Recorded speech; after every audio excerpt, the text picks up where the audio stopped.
Leg 2 of the Superbike round here at Brands Hatch, and the sun is shining in more ways than one on James Whitham. Fresh from a stunning victory in the first leg, he's out to do it again.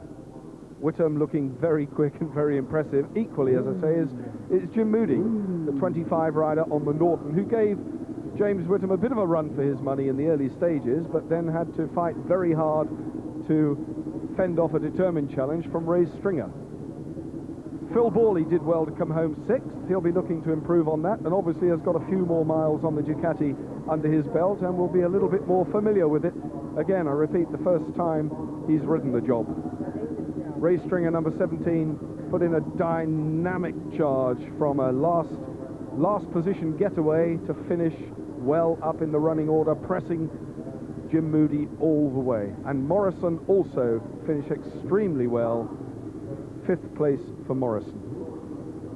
So 3rd place for Stringer helped his championship considerably, but Whitham now a massive lead, a healthy lead, and it's not impossible for him to wrap it up in this race, but there is still one round remaining. Teammate McElnay, Jim Moody, Morrison, Stringer and Hislop. So Ray Stringer, I think, the dark horse in this one.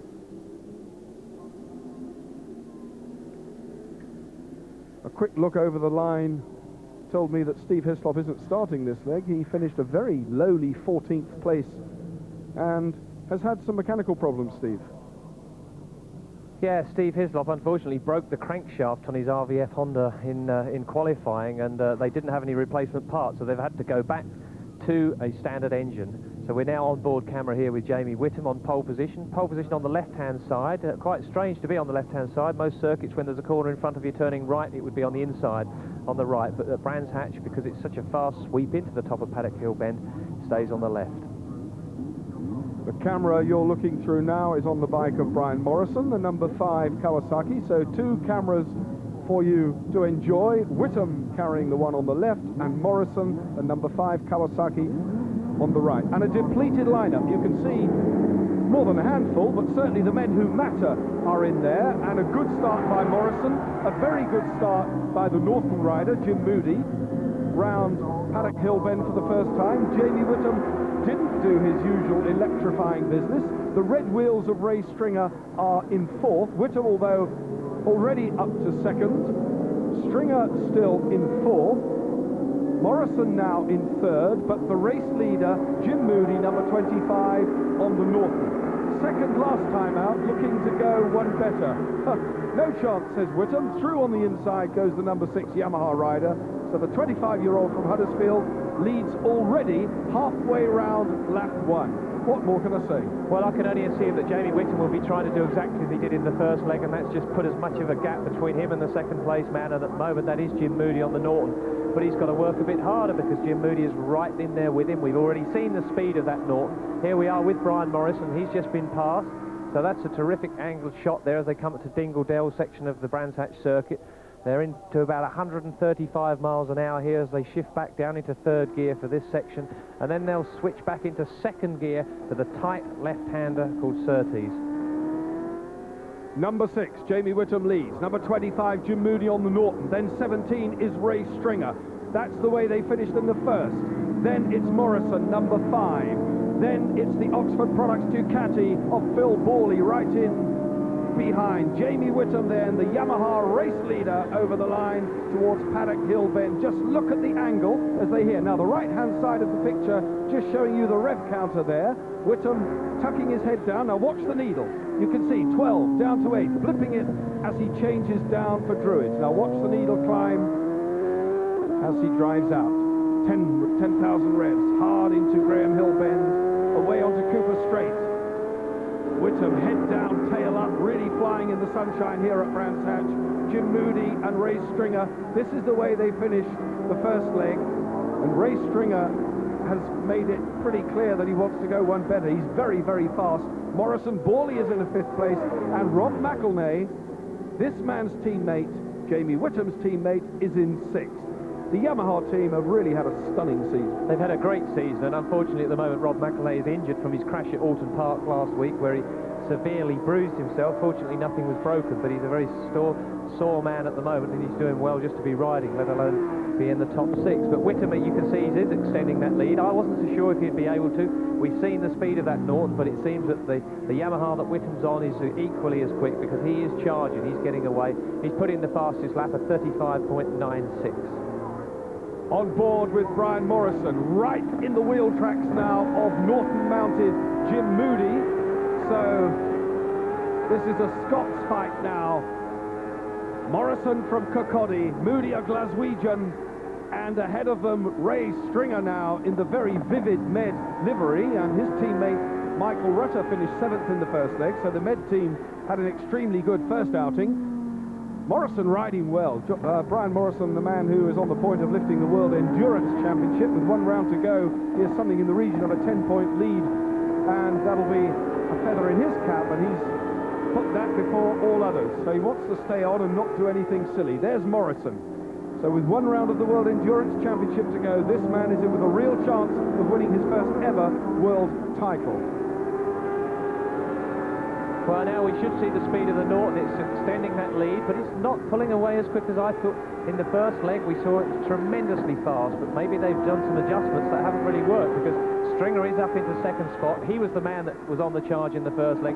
He did himself a lot of favours this time by getting away with the rest of the pack, as opposed to the first leg when he was last away. But Ray Stringer in 2nd spot, but he's really going to have to get some speed on if he's going to catch Jamie Whittam, who's still lapping the fastest at the moment.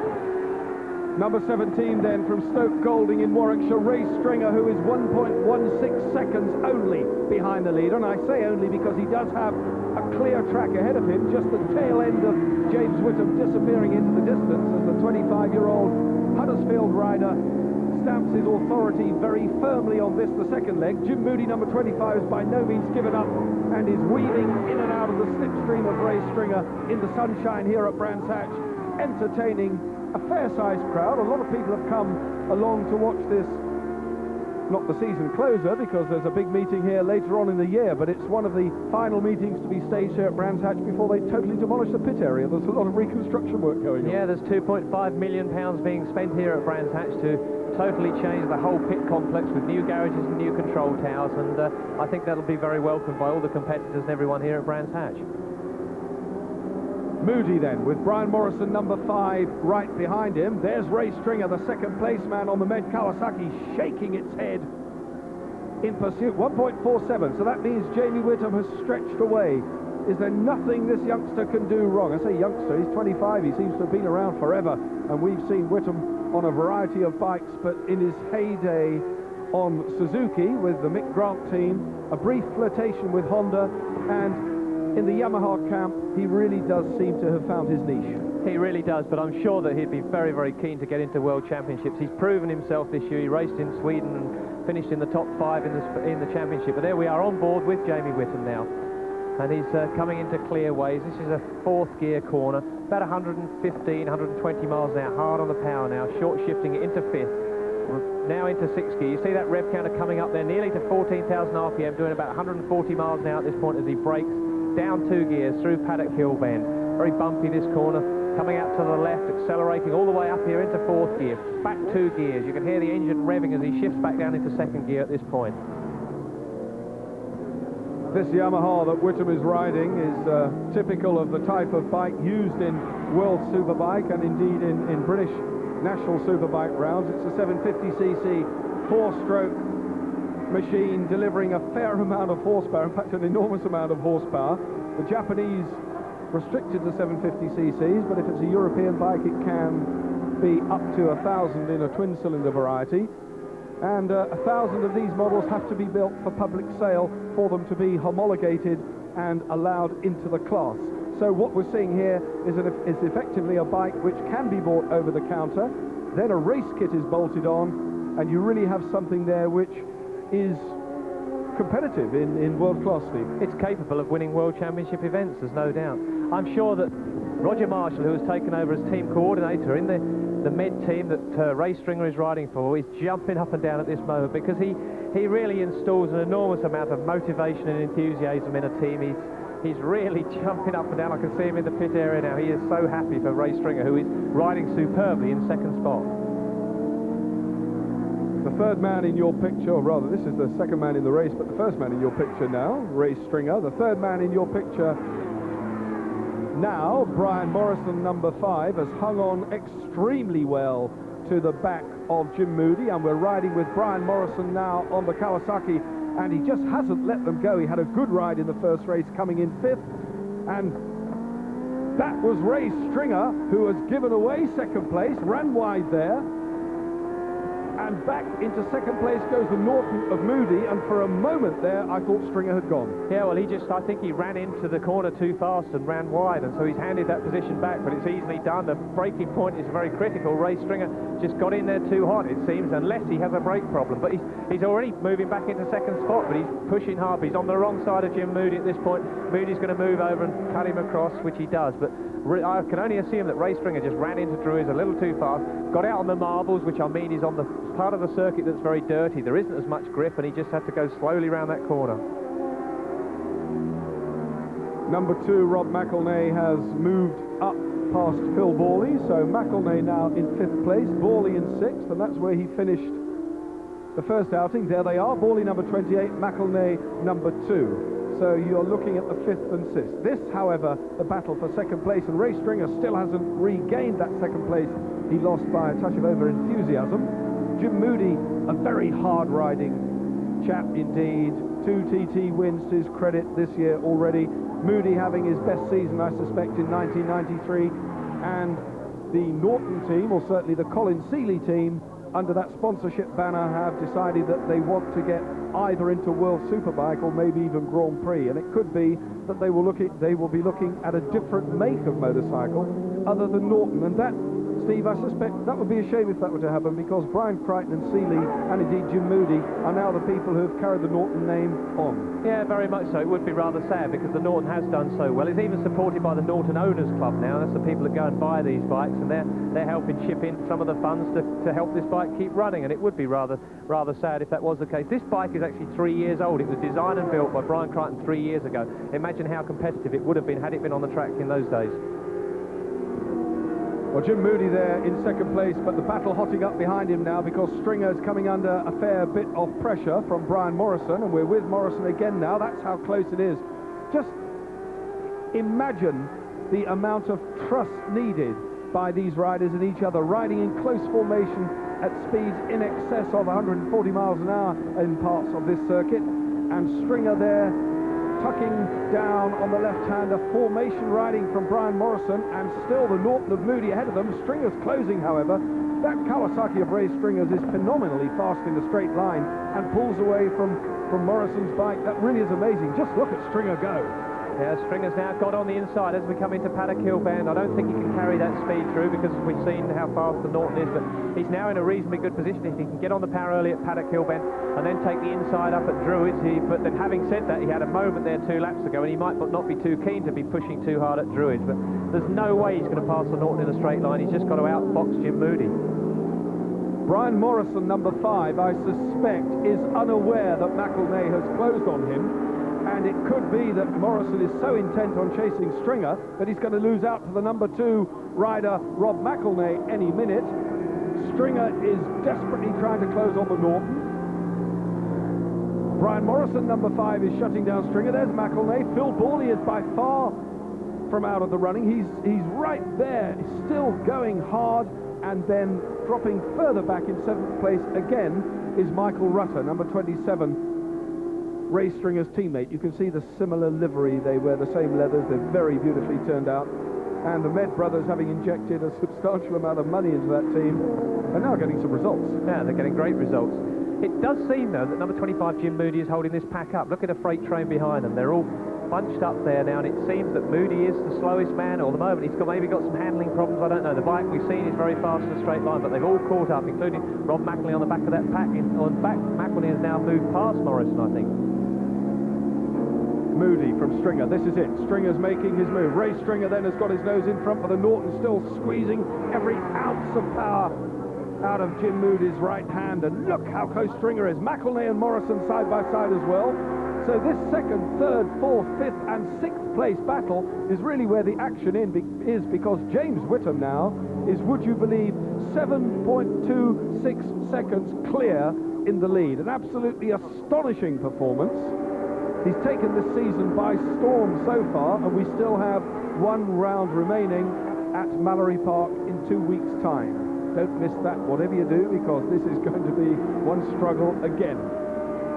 If Whittam does, however, come home in the lead, he effectively ties up the championship with 1 round to go, but there will be some fierce fighting for the minor places, I can assure you. Moody, number 25, still having pulled away just a little bit from Stringer. Then it's Morrison, then it's McElnay, number 2, then it's Phil Borley, number 28. And this is going to be a frantic closing few laps. We're over half distance now. Yeah, Stringer just doesn't seem to be able to find any way past. Morrison, we saw, had a look on the inside of Stringer. The big problem is, while Ray Stringer's looking to pass Moody, he's leaving the door open for Brian Morrison to pass him, so it's a real problem. We're back on bike now here with Brian Morrison, looking at Ray Stringer. Morrison closed on the braking into clearway, Stringer on the power. This is where he got down the outside of the Norton before. He's now gone for the inside. That's the only way he's going to pass him. If he can get loud down the inside, going into Paddock Hill Bend, and he's done it. He's got the inside line. That's taken him through into second spot. 21-year-old Michael Rutter, number 27, is now closing as well, albeit in 7th place, but he's come to play with the big boys at the front of the pack, and he's not too far off the tail end of Phil Borley, but up into a new 2nd place position. He's had it before. Can he hold it again?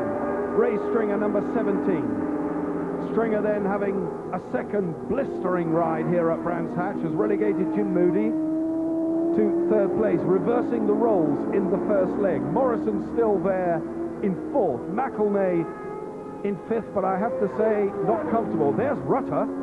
Michael Rutter, number 27, is almost with them. His Kawasaki equally well prepared to that of Ray Stringer, and Michael Rutter has got Phil Borley in his sights, and there he is. So we're going to have a 6-man battle instead of 5 very shortly. Yeah, well, this is very critical now for Ray Stringer. He just needs to put some distance between himself and Jim Moody, because if Moody gets anywhere near him on the straights, he's going to blast him again. Stringer will be riding really hard on this twisty section of the course. I think now he has just broken that gap enough. Moody has a quick look over his shoulder, and right behind is Brian Morrison, and right behind him is number 2, Rob McElnay. For Stringer now, all the work he did earlier, he lost it with that small mistake up at Druids, but he's got it back, and he looks to me now to be pulling away. Race leader James Whittam is going further and further into the distance. 8.87 seconds, the gap now between himself and the 2nd place man. Such is the superior ability of this man, or the superior performance of the motorcycle. One or the other, whatever it is, it's getting James Whittam out to something approaching a 10-second cushion now. There's a tail ender ahead of him. Now, there's no need at all for James Whittam to hurry. He can take his time round the tail enders. And the battle now for 2nd place, still very much alive. It's still Ray Stringer, Mr. Red Wheels, in 2nd place, number 17, and the 25, Norton, coming under some pressure now from Brian Morrison, who maybe smells a 3rd place in the offing here. He can see Moody ahead of him. Now, has Morrison's Kawasaki got enough grunt to get past the Norton? That we shall see, because still a fair way to go. On board with Morrison in 4th place. McElnay right behind him, then Phil Borley, and we know that Michael Rutter is there in 7th. Yeah, well, Morrison doesn't seem to be able to do much about this Norton, the number 25 of Jim Moody's. He's sat there fairly comfortable, unless he's got something up his sleeve for the last lap. But Moody, I think, has closed a little in on Ray Stringer, number 17, once again. Stringer just keeps pushing hard. He just can't seem to get away from him. Just about 3 or 4 meters between each of the bikes, and Stringer now stretching away, I think 2nd place, but as Steve said, it would have been a different story if he hadn't committed that little mistake and run wide. Stringer still from Jim Moody. Jim Moody, number 25, then Morrison, then McElnay.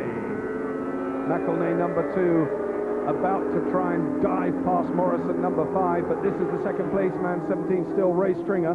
McElnay just sitting there, 2nd place in the championship, and as declared his intention of making it a Yamaha 1-2, and that's a distinct possibility. Yeah, I think that's a very good possibility. We know he's sore from his accident last week. He doesn't want to go and overdo things, and Stringer we see there going past the back marker, which has probably done him some favours. If he can just put a back marker between him and Jim Moody, which he seems to have done. In fact, it's given Brian Morrison the chance to come through there now. So Morrison has now passed Jim Moody. The back marker got in the way of Jim Moody, which allowed Morrison to come through. Yamaha leads then. Kawasaki in second, Kawasaki in third, Norton in fourth, Yamaha in fifth, Ducati in sixth, and another Kawasaki in seventh place. So the green mean is well represented. Third place man, number 5, Brian Morrison.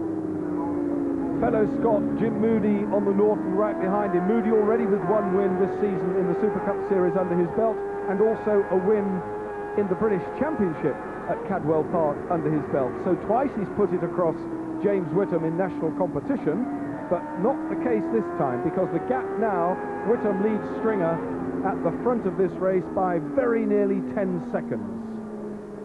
Penultimate lap then. Morrison, a brilliant ride for third place, and is now closing on Stringer. So can Morrison just maybe find something a little bit special going into the closing stages? Well, I'm not sure if we're going to see any heroics from Brian Morrison, because as we spoke earlier, he's in line for winning his first ever World Championship in the Endurance series, and that's only in a couple of weeks' time. So the last thing Brian Morrison, I think, is going to be doing is showing us any heroics and falling down and hurting himself. It's vitally important to him. A World Championship, he'll be, I think, just taking his time, but taking his time in third spot's a pretty good result. One of the highlights of Morrison's career will undoubtedly be lifting that World Championship, should it happen, and we wish him well in his quest for that. But meanwhile, back at Brands Hatch, he's got a very determined Jim Moody chasing him, trying to reclaim the third place, which Morrison took from Moody just 2 laps ago. Morrison, however, though, with a fairly healthy cushion now. McElnay can't do anything about the Norton. He's down there still in 5th place. And Phil Bawley 6th. Well, if Bawley comes home in 6th place in this one to add to his 10 points he picked up in the first one, he's had a very successful debut on the Oxford Ducati indeed. And Alec Hammond, the boss of that team, should be, if he's not, should be delighted. Whitham, 10.08 seconds now. He is cakewalking this one, and I don't mean that unkindly to the rest of the riders. It is just that James Whitham has ridden so superiorly, and the Yamaha has gone so well. Yeah, he's earned the crest of a wave, and the great thing, he's got away from the others. The other 4 or 5, 6 bikes were all tripping over each other, allowing Jamie Whitham to just steadily pull away, which he's done. We're on bike with him now. You can see the rev counter in the bottom right-hand side of the corner, revving it through. He's probably even short-shifting the bike now, thinking, last lap, the last thing I want to do is over-rev it and cause any damage, so he's just cruising, even keeping the revs lower. So Jamie Whitham has just ridden a copybook race. Through Dingledell Corner for the last time, James Whitham looking supremely confident. What a bright future this young man has ahead of him. Just 25 years of age, I remind you, so many years of top-level motorcycling ahead of him. All his early years helped by Mick Grant, and a lot of that experience imparted by Mick Grant would have been invaluable. So heading down then towards the line, James Whitham takes the flag. 10.08 seconds, the gap. We're waiting now for the frantic battle for second, third and fourth. Over the line goes Stringer. Morrison fended off the challenge by Jim Moody, held on to third. But the championship goes to James Whitham with 1 round to spare. I wonder if he'll be riding every bit as hard at Mallory. We shall see. But our congratulations go to him. What a great result. Confirmation then, Whitham, Stringer, Morrison, Moody, McElnay, and another good ride by Phil Bawley. Confirmation of the championship standings with 1 round to go. Whitham cannot be beaten. Rob McElnay, teammates, still there in 2nd place. Moody, Stringer moves into 4th. Brian Morrison and Steve Hislop. But what a great result. The new 1993 TT Superbike champion, James Whitham.